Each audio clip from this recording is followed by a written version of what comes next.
Pagi Pak. Saat ini saya berada di kantor UPT Badan BP2MI. BP2MI, kalau dulu BP3 TKI, sekarang BP2MI, Badan Perlindungan Pekerja Migran Indonesia. Migran Indonesia. Kalau dulu Tenaga Kerja Indonesia, sekarang Migran Indonesia. Jadi maksud kedatangan kami Pak Rahman, yang pertama kami silaturahmi, yang kedua kami sebagai masyarakat dan juga sebagai kuasa dari Ibu Sugiem korban penganiayaan di Singapura, itu menyampaikan apresiasi kepada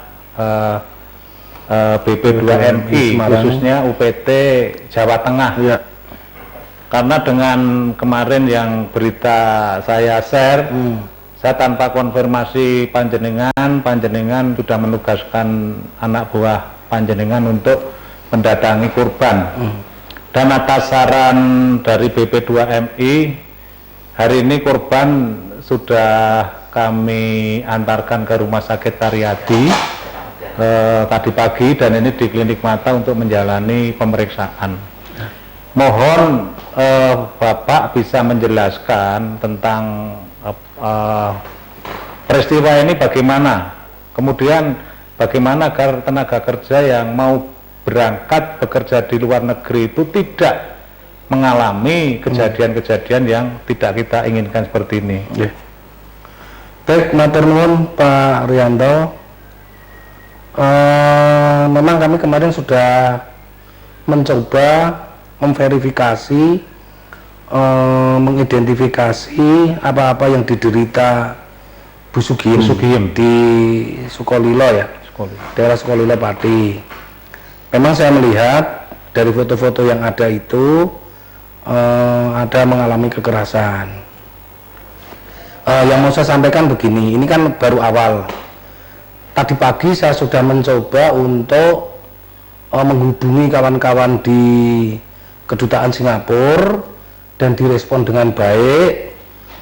Ini nanti yang beliau-beliau ini yang ada di Singapura yang akan melanjutkan tuntutan hukumnya atau tuntutan yang lain di pengadilan di sana, karena delik atau lokusnya itu kan ada di Singapura. Ya, memang ini ada beberapa hal. Pertama, melalui proses penyelidikan dulu. Jadi pagi ini saya mencoba membuat surat ke Singapura yang insya Allah yang nanti saya tanda tangani, kemudian saya kirim ke Singapura, dan kemudian Singapura biasanya membentuk tim itu biasanya ada lawyernya untuk membantu secara hukum Bu Sugiem tadi. Apakah nanti penyelidikan dari kuasa hukumnya itu, apakah dia yang datang ke Indonesia, lawyernya itu, ataukah Bu Sugiem yang akan diminta untuk ke Singapura? Kalau nanti dalam sidang memang Bu Sugiem harus hadir di Singapura, karena untuk membuktikan bahwa dia memang benar sebagai korban kekerasan gitu ya. Karena tuntutan itu nanti pasti apakah itu nanti yang melakukan siapa, yang nanti menurut Bu Sugiem di sana itu nanti kan itu sudah wilayah hukum kawan-kawan di Singapura. Hanya nanti mungkin yang saya akan sampaikan kepada Pak Rianto itu nanti adalah bimbingan kepada Bu Sugiem. Jadi misalnya bimbingannya atau menguatkan mentalnya di pengadilan. Itu perlu, karena biasanya di sini kawan-kawan yang tidak pernah mengalami ke pengadilan itu untuk memberi keterangan senyatanya ada ewoh pekewuh dan lain-lain. Nah itu nanti tolong dibimbing agar nanti di dalam pengadilan itu benar apa yang dilakukan, apa yang mendapatkan perlakuan seperti apa. Misalnya dipukul pakai apa, itu harus ingat. Oh, tangan saya ini dipukul pakai apa, misalnya pakai sapu atau pakai apa. Nah itu harus diingat kembali, direview kembali, perlu dicatat sehingga nanti tidak lupa dia berapa kali apa bertubi-tubi dan lain-lain, karena itu nanti bisa menjadi bahan kawan-kawan penyidik. Nah memang yang belum saya temukan ini saksi, Pak. Saksi itu nanti siapa ya? Saya belum ngomong-ngomong sama Bu Sugiem siapa yang kira-kira melihat atau dia pernah mengeluh kepada siapa. Itu penting manakala nanti dibutuhkan saksi. Nah, apakah keluarga itu punya punya Pembantu lain? pembantu lain? Nah, itu nanti akan kita minta keterangan. Syukur-syukur punya pembantu lain yang mungkin menyaksikan itu lebih baik. Entah itu nanti orangnya di mana, maksudnya orangnya di mana, posisi orangnya apakah di Singapura apa di Indonesia, nggak ada masalah. Nanti kita cari. Atau kalau misalnya orang Jawa Timur, ya nggak apa-apa, nanti kita cari di orang Jawa Timur namanya siapa. Itu penting, Pak. Nah, yang terakhir, memang Bu Sugiem ini sebetulnya tidak pertama kali sebagai TKI di Singapura. Dia sudah keempat kali. Yang pertama itu sampai 3 kali itu majikan yang sama. Tapi yang terakhir ini majikan berbeda. Dan dia datang ke sana memang tidak tercatat di kita, tidak tercatat di EKTKLN atau di Sesko. Dia lewat Batam dan lain-lain. Tapi saya rasa kerja di sana itu ya nanti kita lihat apakah punya permit atau tidak. Saya belum sampai ke situ. Tapi intinya begini, saya tadi juga mendapat informasi begini. Dia pernah lapor ke kedutaan di 2017. Tapi 2017 itu apakah penempatan yang terakhir ini ataukah dia masih yang dulu gitu. Karena kan mengalami 2 majikan. Tetapi setelah lapor itu, kata kawan-kawan di kedutaan itu, kok nggak ada tindak lanjut. Dia melaporkan itu apa gitu, nggak ada tindak lanjut. Sehingga di kedutaan besar Singapura, dia pernah mendatangi di sana tahun 2017, tapi nggak ada keluhan apa, kok nggak ada tindak lanjut Bu Sugiem ini gitu loh. Diundang juga nggak datang. Apa mungkin masih majikan yang dulu masih baik-baik dan sebagainya, tapi ini majikan yang kedua. Lah itu belum saya dalami. Tapi yang penting bagi saya koordinasi dengan kawan-kawan Singapura itu lebih penting, sehingga kawan-kawan Singapura membuat tim untuk menelusuri sampai dengan menuntut secara hukum. Baik Bapak, kemudian yang lain, ini kan kaitannya dengan luka bekas pukulan atau benda-benda keras. Ya. Jadi bagaimana nanti proses visum itu apakah dari Polri atau dari BP2MI? Mohon untuk bisa dijelaskan. Jadi saya menunggu permintaan lawyer yang ada di Singapura. Dulu pernah seperti ini, itu minta visum resmi.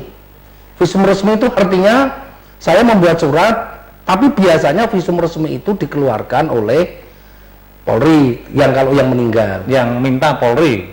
Ya, kalau meninggal yang minta Polri. Tetapi kalau yang minta keluarga boleh. Yang minta saya kepala BP3TKI karena mau diproses boleh. Tapi itu resmi. Boleh. Jadi harus resmi melalui surat dan sebagainya, ya biasalah itu birokrasi seperti itu. Kemudian nanti biasanya saya ke rumah sakit Polri, karena visum itu kan ini kan kejahatan, biasanya kita kaitkan dengan kawan-kawan di Polri, karena kita anggap rumah sakit Polri itu rumah sakit yang mungkin bisa mewakili keinginan dari lawyer Singapura. Gini, kadang-kadang kan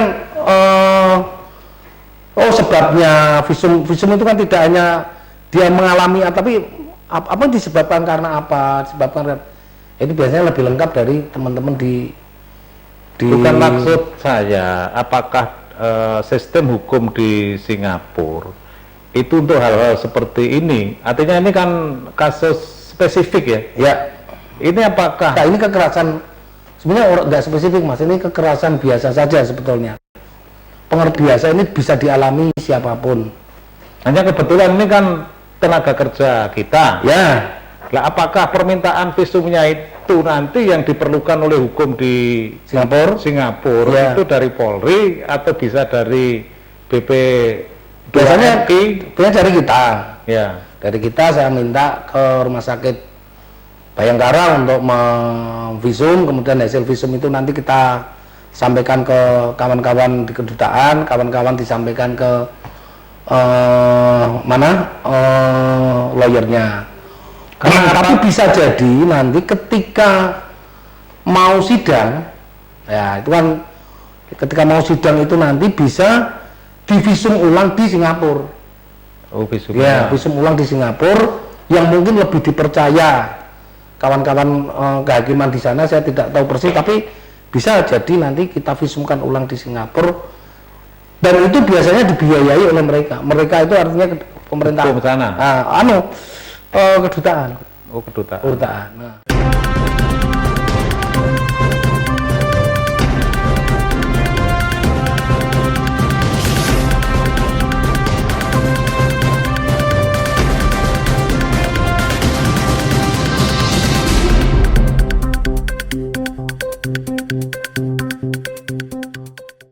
Baik Pak Kepala BP2MI Jawa Tengah, jadi mohon ini nanti kami untuk bisa selalu berkoordinasi. Ya. Kemudian kalau pagi ini korban tadi saya antar di rumah sakit Karyadi, jadi barangkali nanti diperlukan untuk keperluan hukum di Singapura harus ke rumah sakit Bayangkara. Kami sebagai yang diminta untuk mendampingi akan mengikuti apa yang diarahkan oleh BP2MI. Kemudian ada pesan-pesan lain yang perlu disampaikan kepada masyarakat secara umum, karena seperti kita tahu bahwa Jawa Tengah khususnya Pati ini kan sebagai daerah basis TKI, baik formal maupun non formal, baik legal maupun ilegal. Jadi ini memang perlu segera ada campur tangan dari pemerintah. Kemudian juga harus ada kesadaran dari calon tenaga kerja Indonesia yang mau kerja di luar negeri ini untuk menyadari bahwa ketika di luar negeri itu harusnya mereka lewat jalur-jalur formal sehingga tercatat. Ini monggo untuk bisa disampaikan ke masyarakat. Jadi memang kawan-kawan yang perpanjangan kontrak seperti Bu Sugiem ini kadang-kadang merasa bahwa saya sudah mampu melakukan bekerja tanpa pemerintah sendiri, dia berangkat sendiri, itu kadang-kadang memang ada kepedean, pede. Ya saya secara kemanusiaan ya nggak bisa menggak ya orang pede, dia sudah keempat kalinya ini kan betul-betul pede. Nah memang kalau terjadi seperti ini baru, oh ya ternyata tidak ada yang bantu saya dalam melakukan upaya-upaya penuntutan sampai dengan selesai. Nah, guna pemerintah, guna PTKIS, PJTKI dan lain-lain itu sebetulnya kan kalau ada seperti ini, itu kita cepat bisa mengetahui, Pak. Memang tadi ada informasi juga dari kedutaan itu, Mas, ini kan tidak tersesko, misalnya gitu. Sesko itu apa? Sesko itu tercatat. Oh, tercatat. Tidak tercatat. Oh, tidak tercatat. Mas ini kan tidak tersesko. Ya tidak apa-apa, saya bilang. Pokoknya ini diproses. Ada yang namanya petugas itu kan pikirannya macam-macam ya. Tapi ada sesko atau tidak ada sesko, tetap kita layani. Apalagi ini menyangkut kekerasan fisik, itu tetap kita layani. Nah lebih baik kawan-kawan itu, teman-teman yang mau bekerja di luar negeri yang resmi lah. Yang resmi itu artinya ya memang penempatan di sana itu resmi. Jangan lewat jalur-jalur yang orang ini lewat saya nanti lebih murah, lebih cepat, lebih apa. Oh ya, namanya ilegal itu kan pasti menjanjikan keenakan. Enak-enak selalu disampaikan gitu. Baik, mohon dijelaskan tenaga kerja yang sudah berpengalaman bekerja di sana, yang saya lihat di sekitar saya itu kan dia kalau berangkat itu sendiri. Sendiri. Apakah yang tenaga kerja kita yang sudah berpengalaman di luar negeri itu yang bekerja atas dasar bukan kontrak antar negara dan negara itu bisa artinya minta untuk dicatat di yang resmi? Bisa begitu nanti Pak. Dia datang, dia sudah bekerja di sana, dapat permit, dapat izin bekerja, datang aja ke kedutaan. Gitu, entah itu nanti dalam rangka memperpanjang paspor dan lain-lain bisa.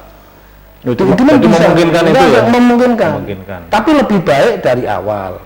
Tapi kalau tidak bisa dari awal, apa daya? Karena sudah di sana, terlanjur di sana, ya sudah datang aja, Mas, saya melaporkan saya kerja atau Pak saya kerja di tempat ini, nama majikan ini, saya kontrak sekian tahun, digaji bener apa enggak, ada misalnya melapor aja, enggak ada masalah. Baik. Kemudian ini Pak, perlu disampaikan juga, apakah perusahaan pengerah jasa tenaga kerja, kalau dulu PJTKI ya, kalau sekarang namanya apa, kayaknya ada perubahan. Untuk bekerja di sana, itu harus mutlak lewat PJTKI atau mungkin bisa lewat apa, yang program G2G, government to Jadi, government, atau tergantung- bisa dari TKI langsung ke perusahaan di sana, di luar negeri. Tergantung beberapa negara itu beda-beda. Ada negara yang wajib harus P2P. P2P itu artinya antar perusahaan. Itu diurusi swasta. Pemerintah itu P2P namanya. Itu pemerintah hanya memantau, mencatat kalau ada laporan, kemudian kalau ada hal-hal yang kurang pas, misalnya gitu. Misalnya kontrak kerja nggak pas, seharusnya saya ditempatkan di apa, kemudian ternyata di sini, lah itu. Tapi itu P2P juga, artinya P2P tergantung negaranya. Ada juga negara yang harus G2G. Korea itu harus G, tidak G. Mau dijelaskan antara P2P sama G2G itu nanti biar P2P itu tadi kan perusahaan, antar perusahaan. antar Perusahaan non pemerintah. non pemerintah. Kalau G2G G2G itu pemerintah ke pemerintah. government to government. Oh begitu. Nah, pemerintah. Ada juga mandiri. Jadi skim pemberangkatannya itu sendiri.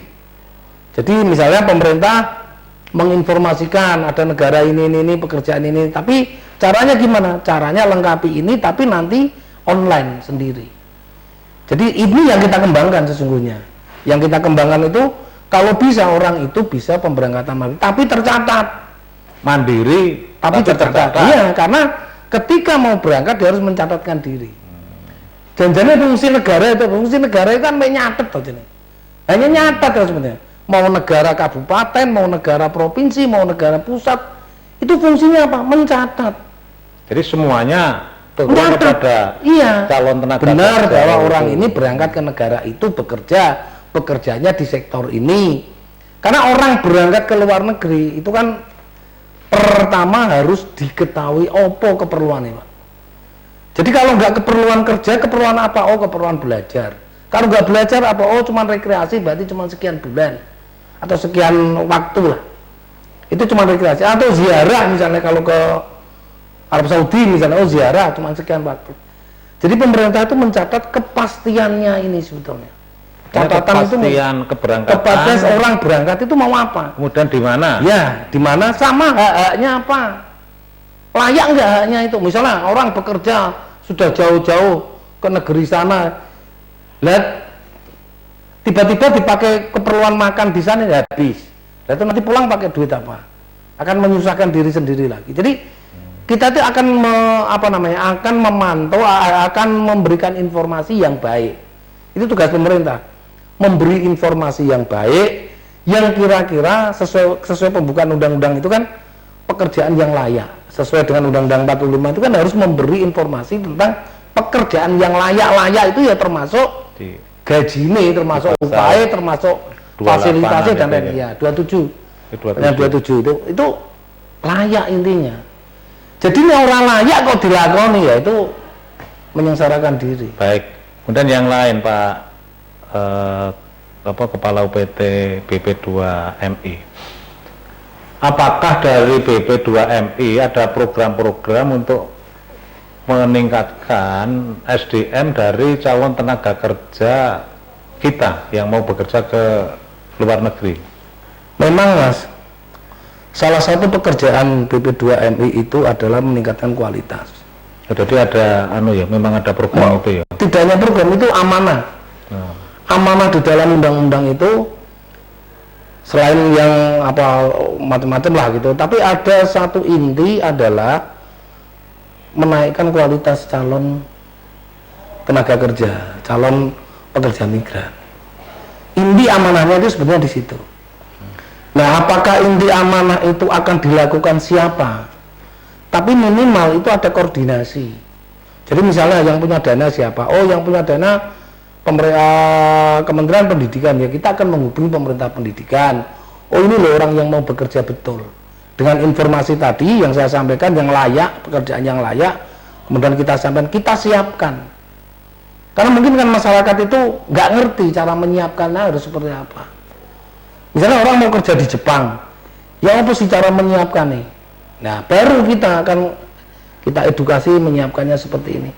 Tapi mungkin dananya bisa dari kementerian lain, bisa dari daerah, bisa dari provinsi dan lain-lain. Baik, perlu dijelaskan juga, apakah BP2MI itu juga punya satu lembaga pelatihan atau BLA yang dulu atau sekarang Nggak punya. nggak punya ya? Punya. Jadi kalau yang BP2MI ada, tidak punya lembaga latihan. kalau BLK itu punya kabupaten kota. Bisa punya kabupaten kota, bisa punya provinsi, bisa punya pemerintah pusat, Depnaker pusat. Oh gitu. Kementerian Tenaga Kerja pusat, ya. Gitu. Kita itu tadi memberi informasi, terus menyiapkan itu dalam konteks dalam konteks mendampingi dia agar dia menjadi mutu, intinya gitu. Oh gitu. Jadi Ya. selama ini peranan pemerintah sebenarnya hanya mencatat. Iya, mencatat dia bekerja benar apa orang. Nah, gitu. Kalau perlu sebelum dicatat itu kan diarahkan. Ini harus ada proses. Orang mau dicatat itu kan ada prosesnya dulu. Orang ujuk-ujuk dicatat. Ada proses. Itu mau pemerintah kabupaten kota sama tugasnya mencatat. Oh iya, ada rakyat saya yang mau kerja di sana.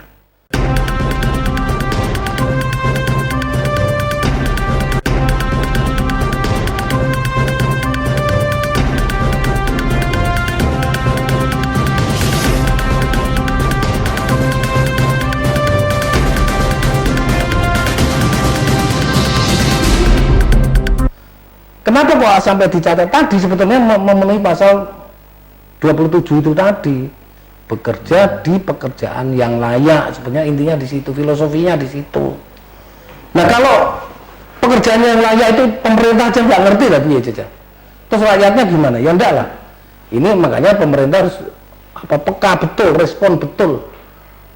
Karena salah satu pasar kita itu di luar negeri, salah satu. Walaupun itu bukan pilihan akhir. Dan kenyataan teman-teman TKI itu sebenarnya membawa devisa. Ya, betul. Di daerah saya di Pati itu tahun berapa itu APBD-nya hanya 800 berapa. Ya. Tapi justru kiriman tenaga kerja, tenaga perantau itu lebih dari 1 triliun. Iya, betul. Tahun berapa itu? Nah, ini kan merupakan satu potensi besar di mana ini monggo kita bersama-sama antara pemerintah, kemudian sektor swasta maupun stakeholder yang lain untuk bisa mengerti ini. Kemudian yang tidak kalah pentingnya, bagaimana selama ini yang banyak calon tenaga kerja itu tertipu. Seperti yang beberapa waktu lalu saya laporkan ke Polres Pati. Itu penipuan kepada calon tenaga kerja yang katanya waktu itu dijanjikan ke Korea. Itu ada sekitar 36 orangan, Pak. Dan satu orang sekitar 26 juta lebih. Ya. Hanya persoalannya sekarang pelakunya itu DPO. Nah, itu yang barangkali perlu disampaikan juga. Yang resmi itu yang seperti apa, Pak? Jadi sesuai program tadi, kalau yang PJTKI itu biasanya nggak mungkin dagangannya kok dirusak sendiri, itu nggak mungkin. Jadi bukan saya membela teman-teman PPTKIS atau PJTKI, enggak, tapi saya melihat selama ini PPTKIS atau PJTKI itu dia harus selalu memberi kualitas yang baik kepada calon TKI karena itu komoditinya. Jadi kalau komoditinya buruk ya dia nanti yang kena sendiri. Nah, yang bahaya itu yang mandiri atau yang government to government itu. government to government itu hampir rata-rata kan gajinya tinggi, gajinya besar. Nah, gaji besar ini bisa dimanfaatkan penipuan-penipuan tadi. Jadi barang yang menarik itu intinya di balik itu mesti ada upaya-upaya upaya-upaya orang yang tidak benar untuk penipuan. Biasanya iming-imingnya kan sederhana. Oh, ora usah tes, ora usah syarat sing abot-abot, langsung kowe bayar kowe mangkat. Itu biasa seperti itu. Tapi anehnya memang masyarakat kita masih ada yang seperti ini, yang seperti ini kok dipercaya gitu, masih ada. Tapi sekarang tekniknya ini berkembang, Mas. Oh, sekarang ini misalnya main di mana? Main di legalitas. Oh, kalau Korea itu biasanya pakai E9. Sekarang ditawarkan E8, padahal E8 itu tidak ada. Untuk tenaga kerja itu tidak ada E8 itu. Nah, oleh karena ini kadang-kadang E8 ada sekian ribu, tinggal nanti bayar sekian juta, nanti terus langsung berangkat. Ini sebetulnya arena-arena penipuan. Ada ya kepala daerah yang tertipu, ada. Kawan-kawan pegawai negeri tertipu, ada dosen yang tertipu, banyak. Lah ini karena hal yang menarik. Wah, kok kepenak banget ya nyambut ke orang ono barang yang enak kok gampang itu enggak ada. Jenderal yang tertipu pun ada. Ada. Lah mulai karena itu. Nah, makanya kalau ada yang mengalami keraguan atau tidak ragu atau bahkan tanya. Begitu dapat informasi liar, itu bahasa saya informasi liar karena tidak ada ujungnya nih, katanya gitu. Lah nanya yang benar.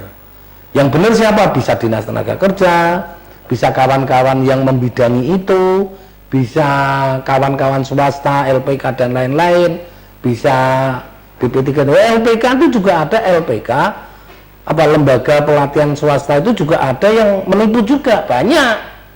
Makanya harus ini harus kita bangun bareng sehingga masyarakat itu tidak tertipu karena harus kadung adol sapi, adol kebanyakan itu kan mesake, kasihan itu. Nah, karena itu ini harus kita kawal betul, kira-kira gitu, Mas. Baik, Pak Rahman, terima kasih. Jadi kepada masyarakat secara luas, apa yang disampaikan oleh Kepala UPT Badan Perlindungan dan Penempatan Migran Indonesia ini sudah sangat-sangat gamblang.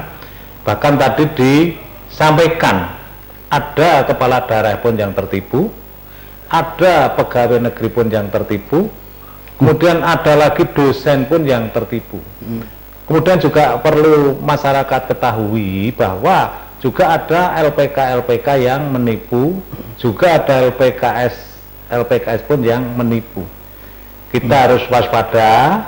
Kemudian kami dari Kantor Hukum Budi Utomo di Pati dan juga dari Gerakan Jalan Lurus ingin membantu masyarakat secara luas menyampaikan apa-apa secara benar, tidak ada yang ditutup-tutupi, tidak ada kepentingan apapun kecuali kepentingan untuk kebenaran. Sekian, terima kasih, selamat pagi.